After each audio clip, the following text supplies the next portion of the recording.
Oke, atasi ini tuh saya kira perlu fokus ya, Mas. Iya, lebih. Kita harus memerlukan fokus itu. Iya. Juga dengan pembangunan kota ini mau dibawa kemana perlu fokus. Iya. Menurut Mas Aryo Bimo fokusnya harus kemana ini? So harus difokuskan kemana? Ya saya ngikut saja karena ada kesepakatan dari mungkin pemerintah daerah sekarang ini, Mas Jokowi dan Mas Rudi dan DPRD-nya nyepakati kembali menjadi kota budaya dengan beberapa simbol-simbol yang saya lihat untuk mengembalikan penciptaan kota budaya. Dalam artian kota budaya ini selain wujud-wujud budaya klasik atau kesenian, kita kembali pada budaya perilaku masyarakat ya, Mas. Jadi saya ingat persis bagaimana kota budaya itu juga harus didukung oleh seluruh sistem, termasuk misalnya sistem pendidikan. Saya ingat waktu kecil dari SD, SMP, SD terutama hampir ada yang namanya kegiatan lomba-lomba, mulai mocopat, mulai lomba tari Jawa, mulai karawitan, sampai lomba lagu-lagu perjuangan antar sekolah. Itu nampak sekali bahwa behavior perilaku masyarakat Kota Solo ini lebih ditunjukkan pada keharmonisan antara lingkungan dengan orang-orang yang menempatinya, warga Kota Solo.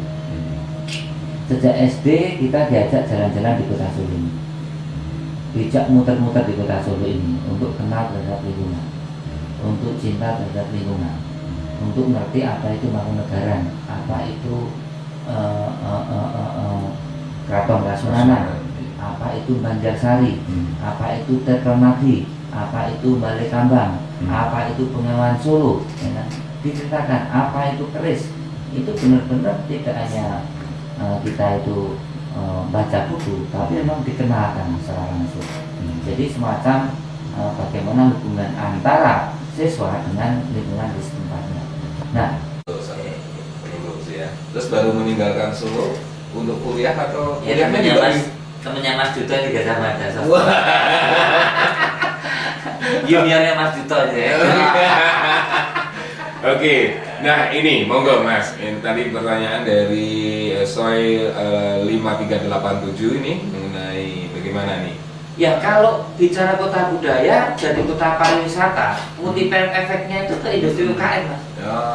Di Bali itu yang terjadi adalah bagaimana industri usaha menengah kecil, mikro bahkan gurem itu hidup. Tapi kalau kita bicara pembangunan ke arah kota industri, yang terjadi adalah turunnya modal yang besar dan yang masuk adalah kalangan menengah yang punya pendidikan dan punya skill. Tapi itu sangat signifikan kalau kita bicara dari kota budaya, mengarahnya mesti ke kota pariwisata. Yang berkembang mesti adalah industri UKM, usaha menengah kecil mikro, bahkan gurem, bahkan kayu itu bisa dijadikan diolah jadi gantelan kunci.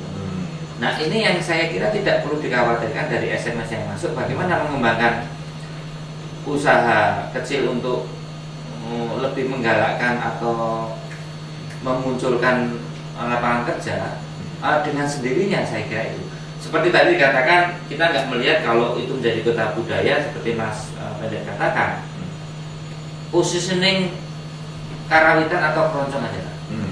Berapa butuh UKM keroncong yang akan kita taruh di sekian banyak hotel, sekian banyak warung makan, sekian banyak mungkin tempat-tempat seperti bandara, stasiun, terminal, ya.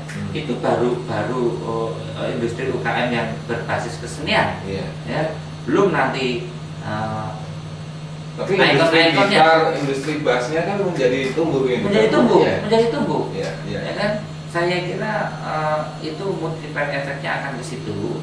Dan tentunya bagaimana seluruh perbankan, terutama kan kalau UKM biasanya kendalanya ke perbankan. Nah, perbankan juga mulai harus diberi masukan-masukan, bahkan kalau perlu tekanan politik untuk memberikan ya semacam diskriminasi yang positif lah buat para pelaku UKM. Kalau dulu kan zaman Orde Baru Pak Harto kan konglomerat dapat diskriminasi yang positif, berbagai macam fasilitas diberikan, dan akhirnya banknya bangkrut sampai BLBI kasusnya 600 triliun kan itu Mas.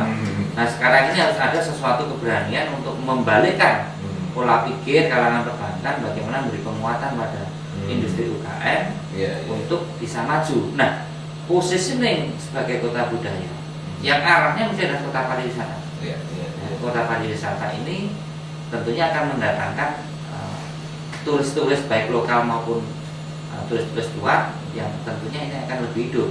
Dan saya kira homestay seperti zaman dulu banyak itu di jalan sekitar Mangkunegaran itu harus mulai hidup lagi, jangan yang terlalu menonjol hanya hotel-hotel besar di kota Solo. Bukan itu tidak boleh ada, tapi justru banyak sekarang ini turisme itu yang ingin kembali seolah-olah hidup di 40 tahun, 50 tahun, bahkan 100 tahun seperti yang tidak alami.